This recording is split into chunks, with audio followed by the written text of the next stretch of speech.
Hi friends, మీలో ఎంతమందికి ఎండ్రాయిల్ టమాటా curry ఇష్టమో కామెంట్ చేయండి. ఈరోజైతే ఎండ్రాయిల్ టమాటా కర్రీ చేసుకుందాం. ముందుగా అయితే రొయ్యల్ని ఇలా క్లీన్ చేసుకోవాలి. తల తోక తీసేసి ఇలా వాటర్లో వేసి ఒక 5 to 10 minutes పక్కన పెట్టుకోవాలి. తర్వాత టమాటా, ఆనియన్, మిర్చి కట్ చేసి పక్కన పెట్టుకోవాలి. మనం నానబెట్టుకున్న రొయ్యలు ఉన్నాయి కదా, అవి అందులో కొంచెం ఉప్పు వేసి 2-3 సార్లు అయితే క్లీన్ చేసుకోవాలి. నీసు వాసన అనేది పోతుంది. తర్వాత గ్యాస్ మీద ఒక గిన్నె అయితే పెట్టుకొని అందులో 3 టేబుల్ స్పూన్ల ఆయిల్ అయితే వేసుకోవాలి. తర్వాత 1 స్పూన్ అయితే తాలింపు గింజలను వేసుకోవాలి. అవి ఫ్రై అయిన తర్వాత ఆనియన్స్, మిర్చిని అయితే వేసుకొని దోరగా అయితే ఫ్రై చేసుకోవాలి. ఇందులో ఉప్పు వేసుకుంటే త్వరగా అయితే ఫ్రై అవుతాయి. సో ఈ మొత్తం బాగా అయితే ఫ్రై చేసుకోవాలి. దోరగా చేసుకోండి, మరీ గోల్డెన్ కలర్ రావాల్సిన అవసరం లేదు. మూత పెట్టుకుంటే త్వరగా అయితే ఫ్రై అయిపోతాయి మనకి. తర్వాత మూత తీసేసి ఒక 5 minutes తర్వాత చూసారు కదా, ఇలా దోరగా వేగిన తర్వాత ఇందులోకి అయితే కొంచెం ఒక రెమ్మ అయితే కరివేపాకు వేసుకోవాలి. మొత్తాన్ని ఒకసారి కలుపుకోవాలి. ఇందులోకి 1 స్పూన్ అయితే అల్లం వెల్లుల్లి పేస్ట్ అయితే వేస్తున్నాను. ఇది పచ్చివాసన పోయే వరకు అయితే ఫ్రై చేసుకోవాలి.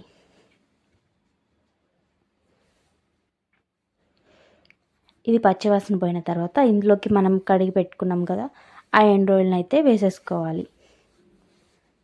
మొత్తాన్ని ఒకసారి మిక్స్ చేసుకొని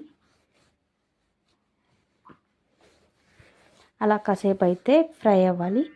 అవి ఫ్రై అయిన తర్వాత అందులోకి మనం కట్ చేసి పెట్టుకున్న టమాటాలు ఉన్నవి కదా, అవి అయితే వేసుకోవాలి. కొంచెం సాల్ట్ అయితే వేసుకుంటే టమాటా అనేది త్వరగా మెత్తగా అయిపోతుంది.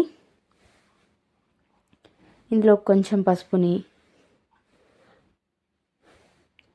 అలాగే మన టేస్ట్కి సరిపడా కారాన్ని అయితే వేసుకోవాలి.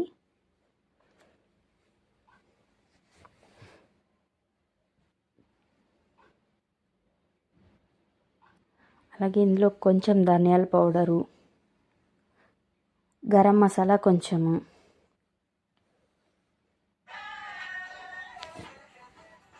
అలాగే జీలకర్ర కొంచెం వేసుకొని మూత పెట్టుకొని అయితే కాసేపు ఉడికించుకోవాలి.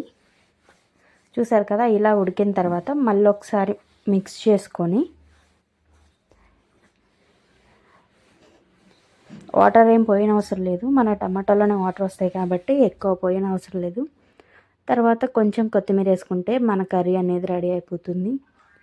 తర్వాత వేడి వేడి అన్నంలో ఈ కర్రీ వేసుకొని తింటే నోట్లో బ్లాస్టే, చాలా టేస్టీగా ఉంటుంది. మీరు ట్రై చేయండి. ఎలా వచ్చిందో కామెంట్ చేయండి అండ్ సబ్స్క్రైబ్ మై ఛానల్.